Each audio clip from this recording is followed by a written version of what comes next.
দিয়েছি কে চাই নাই। আব্দুস সবুর ফকির এই পর্যায়ে সুধী মণ্ডলী, তৌহিদি জনতা, এই জন্য আমাদেরকে একতাবদ্ধ থাকতে হবে। আমাদের বাংলাদেশ জামাত ইসলামী বিশিষ্ট শিক্ষাবিদ, সংগ্রামী জননেতা, থানার নেতৃবৃন্দ, সাংবাদিক বন্ধুগণ, আমরা প্রধান অতিথির কাছ থেকে বক্তব্য শুনব। গণবিপ্লবের মধ্য দিয়ে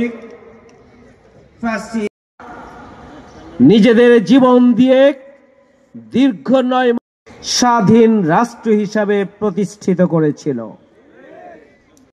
আন্দোলনে এককভাবে ভূমিকা পালন করেছিলেন বলে শক্তি সেটি প্রতিবেশী রাষ্ট্রের হাতে বর্গা হয়েছে। আপনারা কি সেই আওয়াজ করতে রাজি আছেন?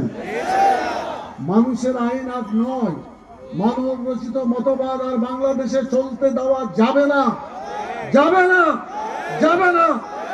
যদি আমরা কল্যাণ পেতে চাই, সুবিচার পেতে চাই, জাস্টিস পেতে চাই, মানব রচিত মতবাদকে বাদ দিয়ে শুধুমাত্র কেবলমাত্র আল্লাহর বিধান, রাসূল সাল্লাল্লাহু আলাইহি ওয়াসাল্লামের আদর্শকে বাংলাদেশে চালু করতে হবে এবং বাংলাদেশের সংবিধানে কোরআন সুন্নাহর আইনকে অন্তর্ভুক্ত করতে হবে।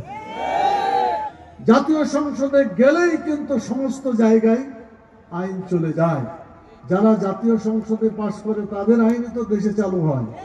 যদি ইসলামী শক্তি, ইসলামী দল, যারা ইসলাম চায়, কোরআন হাদিসের আইন চায়, এরকম ব্যক্তিকে যদি জাতীয় সংসদে পাঠানো যায়, অবশ্যই বাংলাদেশে ইসলামী আইন চালু হবে ইনশাআল্লাহ। আমরা এই স্বপ্ন দেখছি, এই স্বপ্নের জন্য আপনাদেরকে প্রস্তুত করতে চাই।